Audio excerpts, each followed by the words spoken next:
Alright, Shalom. We are the Hebrew Israelites. We come out here every week to prophesy the downfall of this wicked kingdom called America, or called Babylon, the daughter of Babylon, the great whore in the book of Revelation, Assyria, Nineveh, Egypt. So we come to prophesy the downfall of this place, the downfall of wicked doctrines, the downfall of the top heathen on this earth, Esau, the downfall of 2/3 of our people and their pride and their hope and their riches, the downfall of all wickedness upon the earth. Why? Because there's about to be righteousness established upon this earth. Alright?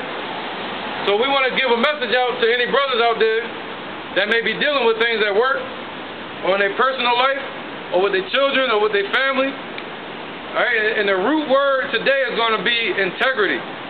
How to keep your integrity in all these situations. Alright, so I'm going to get the definition of the word integrity. Should have already had this up.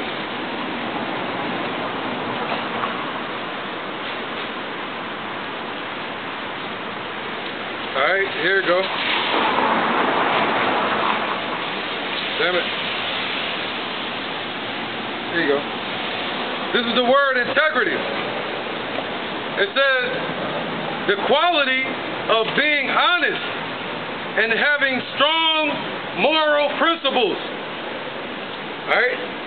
Moral uprightness. See? It says what? Honesty. Rectitude, honor, ethics. So when you're dealing with ethics, there's a lot in there, man. So I'm sure these brothers are going to do lessons on it later on that word. But integrity deals with what? Honesty. Being able to be honest with everybody on this earth. Being able to be honest in your looks when you look at somebody else in their eyes. Jake like to be prideful. They got this saying that if you don't look somebody in their eyes, you soft or you're not a man. But in this society, it's not always good to look somebody in their goddamn eyes because they got demons on them. They got a lot of insecurities in their spirit where they're trying to challenge you. Alright, so what does Jake like to do? They put up defense mechanisms. You might run into somebody at your job, somebody in your neighborhood, somebody in your area, somebody in your family. Right? You might run into these things. So when you run into these things, what are you supposed to do? When you talking to them, they're going to try to scare you up. They're going to try to throw you off. They try to speak over you like these goddamn demons was doing. You see that? But what is our job? Our job is to keep our integrity and still speak to these damn fools. To still administer his word to our people. Alright, so you got to keep your integrity. Don't let the boss at your job scare you the hell up. Every time they see you, you flinch up. At some point, breathe, man. Gain control of your body. Gain control. Ground yourself. Look them dead in their eyes and hear what they're saying to you while they give you your orders at work. You don't have to show fear to work anywhere. You see what I'm saying? You should be able to keep your integrity. Tell your job that you're an Israelite and that you believe in Yahweh Shem Yahweh Shai and you don't celebrate these holidays. According to their laws, they still have to hire you. Now, should you be at work cussing people out, starting a revolution at work? No. That's called creating a chaotic environment for yourself. So in any situation, at home, work, anywhere, man, you keep your integrity. You keep your honesty. Now again, we always talk about this. I'm going to have a long beginning, y'all, but we always talk about this, the difference between being nice and kind. That's the difference between having integrity and trimming your ways to seek love. Being nice is hiding your truth. You have a child, you tell a child, there's a child crying, they get mad at another child, you say, stop crying. But that's telling the child to hide how they feel. So you tell the child, don't get mad or angry, but you express to somebody how you feel. That's called being assertive. Alright? And assertion will get you far in life, especially if you're in this truth. Because you'll be asserting yourself and pushing this truth. Go ahead, bro. Proverbs 19. Yeah, I'm getting winded. I got a lot to fucking say, man.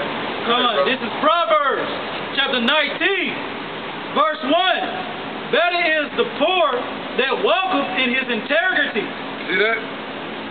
What's that one? Proverbs 19? Yes. All right, read that again. This is Proverbs chapter 19, verse 1. Right. Better is the poor that walketh in his integrity. Right. Revelation 2 and 9. Go ahead. Then he that is perverse in his lips. Right, so that means you got to be what? An Israelite 24/7. When you walk away from camp, you should still be at camp when you go into your household. Do you be a lion in your own household? No. See that? You be wise as a serpent, harmless as a dove. The same way you are when you out here teaching. When you go to work, should you trim your ways and seek love? No. The same way you are when you out here teaching. You're respecter of no person, man. No respecter of person. In judgment. You see that? So when you're at work and people approach you and they try to get you to change your ways or change your demeanor, or you should smile more. Hey, that's really up to you. You know?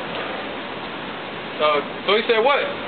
The one that walks in his integrity is way better than somebody that's sold out and get a lot of riches. And somebody that what?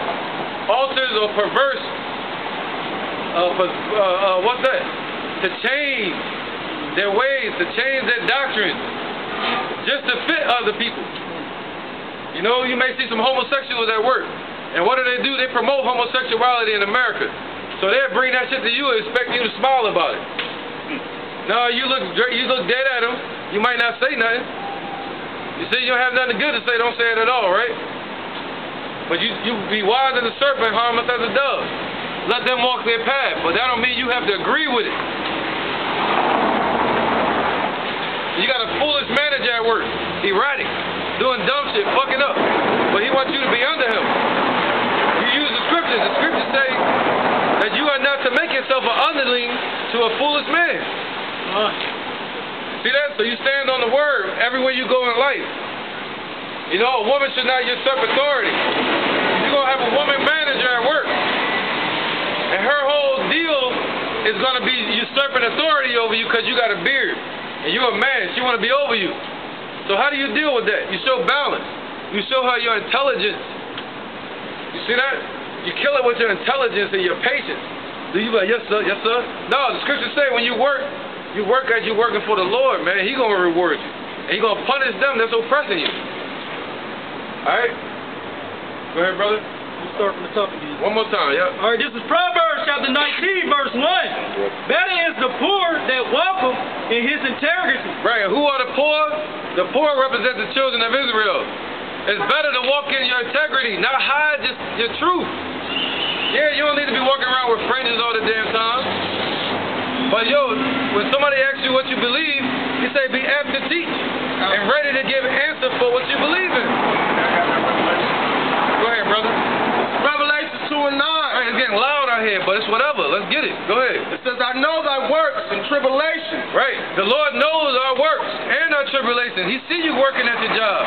He see you slaving for the so-called white man system. All right? It's not according to color. So, you know, but what did he say? I know thy works and tribulation. So the Lord knows your work and your tribulation and your poverty. So what's poverty to an Israelite? Not having spiritual wisdom, you know, and also physical riches, because we're supposed to be filthy rich. We're supposed to have slaves. But the Lord said what? I know thy works and tribulation and poverty, but thou art rich.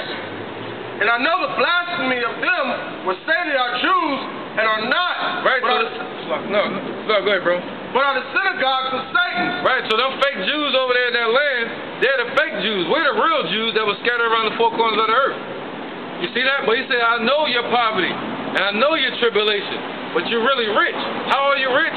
Because wisdom is given to you. Wisdom is waiting for you to receive it, man. It's a promise given to Abraham, Isaac, and Jacob that you're going to inherit wisdom. And what does wisdom do? Wisdom is fear of the Lord. Wisdom is to make you wise and cleansed. You see that? Wisdom maketh thy face to shine. Wisdom will make you stable. Knowledge and wisdom will be the stability of that time. Other than that, you'll be walking as a drunkard, unstable. Go ahead.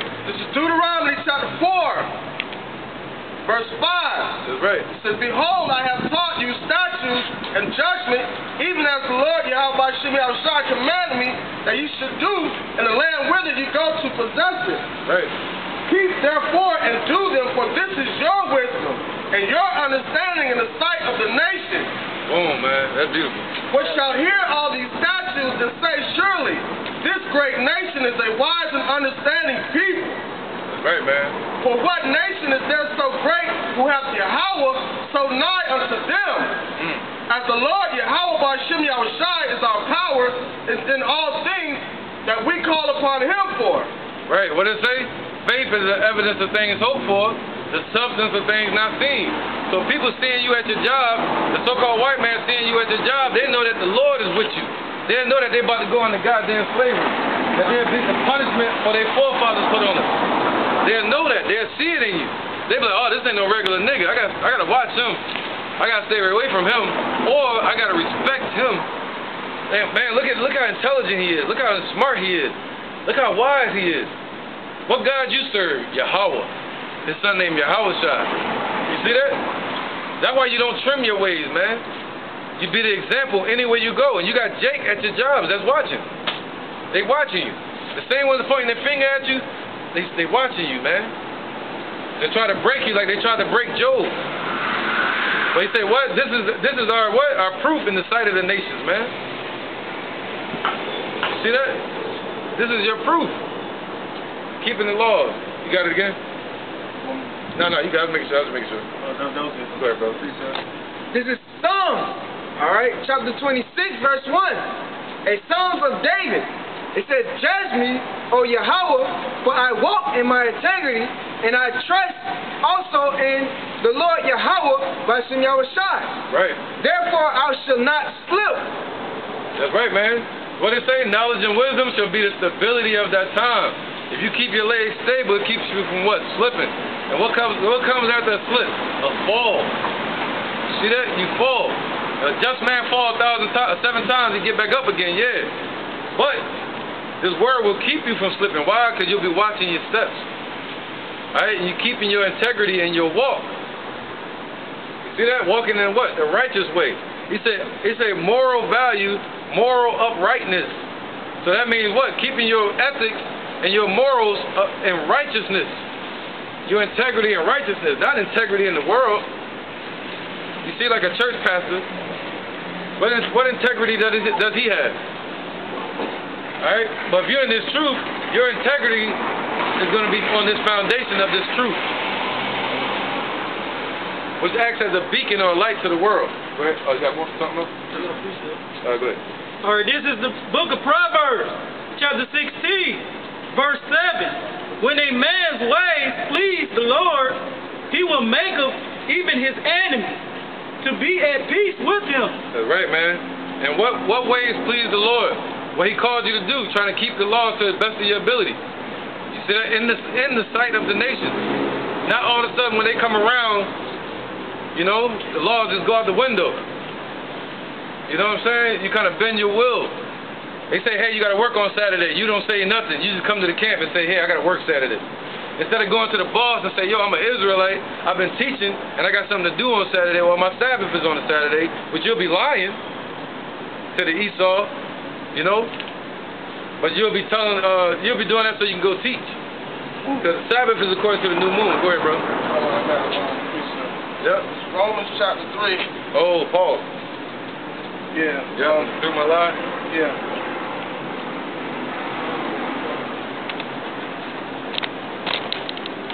Okay, this is Romans chapter 3, verse 7. It says, for if the truth of Yahweh has more abundance through my lie unto his glory. Right. So the truth have more abound through his lie. So through his lie, through what? Saying, hey, I need to go teach on a Saturday because it's a Sabbath. Even though the Sabbath is not on a Saturday, we're just saying that so we can get away from Esau and be able to go teach and do the work. And what? And make it help his truth to abound. You know, yeah, talking about when Paul was talking about when he was teaching to his people.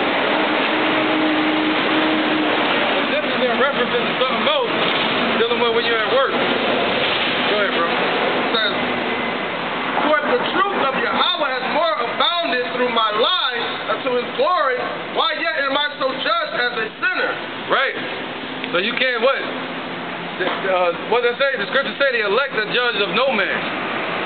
See that? The Lord is their justification, justifies them. And he'll show that you're trying to get out there and do the work. Alright? Wise as a serpent, harmless as a dove. Good. Judge, I know that. Got that? Go ahead. Go ahead. It's the same Matthew, chapter 10, verse 16. Right. Behold, I send you forth as sheep in the midst of wolves. So as sheep in the midst of wolves. Right?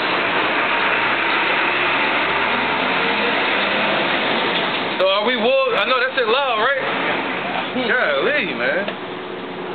He send you forth as what? As wolves in the midst of sheep? No. You see that? So you're a sheep in the midst of wolves, man, that want to rip you apart and tear your soul apart and tear you away from Yahweh Ba'ashem Yahushua. But what can separate us from Yahweh Ba'ashem Yahushua? Nothing, not even death. Not this world, not your job, not your family. But a scoffer, it'll scatter. A scoffer will blow like any dead leaf on the tree. It'll blow away like the chaff. See that? And you'll break down real easily. I got you, too. Go ahead, brother. Oh, good. Be ye therefore wise as serpents and harmless as doves. Right, man. So be wise as serpents. See that? Meaning, but be slick in this place, man. You know, use wisdom, man. You know. And he said harmless as doves. So don't say you're gonna smack the shit out your manager. Don't tell your boss you're going into slavery. You be wise, man. You use their policies against them. You learn their policies. And you apply them to the scriptures and see where you can bend their own bars and put them around them like Superman. Go ahead. All right. This is Proverbs 15:1. A soft answer turneth away wrath, but grievous words stir up anger. That's right. The tongue of the wise useth knowledge aright, but the mouth of fools poureth out foolishness. That's beautiful, man. They broke it down for itself. I'll be adding to it if I said something. It's just clear, man. You know? Go ahead. Alright. Alright. Back on what you were saying. It's Romans chapter 8. Now I'm going to start at verse 35. It says, who shall separate us from the love of Hamashiach? Right. Who's going to separate you from the love? What's the love, the order, the fear? What can separate you from when you fear somebody or from wisdom? Or like the brother said, the mouth of the wise are going to use knowledge. See that? So you use knowledge when you're arguing with your woman. You're kind of blocking the lens. You use knowledge when you're arguing with your woman. You use knowledge when you're dealing with your boss or your managers or the police. Agree with that adversary quick while you're in the way. See, all this stuff is like tactic, man. Like something an OG will tell you. But that OG is your Yahushua. See that? That's the one that told us. That's crazy, man. That's crazy. See, he got that Nicholas shirt on, St. Nicholas, right? Yeah. And I'm trying to get off that topic of the marathon. But that word St. Nick comes from Nike. Really? Yeah, it's just crazy how that today and they going together. But anyway, let's keep going. The word Nick comes from the same word Nike, which is a Greek deity. It says, shall tribulation or distress or persecution or famine nor nakedness. Right. Persecution can come from any of these people. You know? Did you know the word Saint Nick? You know what that means? Santa. That's right. You know Santa means Satan. You know the word Santa means Satan. Watch that. And also Saint Nick comes from the word Nike, which is a Greek pagan god, deity, a demon. So hold that. Hold that one. Go ahead, brother. It says, nor nakedness, nor peril, nor sword, as it is written. Right. Sorry about that, brother. I just trying to go back to the point you made. Sorry. Now, what do you say? All these things can't keep you from it. But check this out, from Yahweh Ba'ashem Yahushua, from his truth. But guess what? He said, no man can pluck you out of his hand. And what are these people that you're dealing with in this world? Men, women, right? And what do they threaten you with? Everything that the brother's listing right here. Death, poverty, you know? All these things, that's what they threaten you with. So the Lord said none of that can keep you away from him. Go ahead. It says, as it is written, for thy sake we are killed all the day long. For thy sake, who? Yahweh Ba'ashem Yahushua's sake, we are killed all the day long, man, in this damn place. This is hell. We are, you know, people talk shit to us, torment us, come at us like wolves. And we are counted as sheep for the slaughter. You're counted as sheep for the slaughter. That's what you're here to do, is suffer. And enter into the same spirit that your Father and your King is in, long-suffering. It says, nay, in all these things we are more than conquerors through him that love us. Right, man. Through all these things, we become conquerors. Right? Through him that loves us, man. So when you break through all these shells and all these walls that get in your way and jump them damn hurdles, meaning people, and they traps that they have for you in their imaginations, then what? The Lord will prove himself to you. That he can get you through all those things. But you gotta prove to him that you'll carry him through all those damn things, man. Gone. That's why it says, he that don't care, take up my cross and follow after me is not worthy of me. Right, man. Alright, this is 1 Peter 3:17. For it's better if the will of Yahweh be so that you suffer well doing than for evil doing. For Yahweh has also once suffered for sins of the just for the unjust, that he might bring us to Yahweh, being put to death in the flesh, but quickened by the Spirit. Right, man. And yeah, we use the scripture all the time talking about when we out here teaching. You know, going through hell for doing the right thing. But even when you're in your own personal life, you're going to go through hell either way. So why not go through this damn hell for the right reason? Meaning bearing the laws correctly and people going against you keeping the laws. Now I say something about Shaw. Even with that too being said, a brother that was once in this camp, he saw me out in person and made an excuse saying, "Well, I'm going through a lot. I'm going through a lot." We all going through things, man. Right, man. All right, but we still out here pushing the word, so there's no excuse, man. Right. He said there's going to be a temptation that comes upon all the world. A judgment is going to come upon all the world. Watch this. Hey, you going through anything? Ain't you going through stuff out here in the world? See? See, everybody going through it. But what? Are they going through it for this? Are they going through it for this? No. They're going through it for their own personal gain, personal reasons, vanity. See?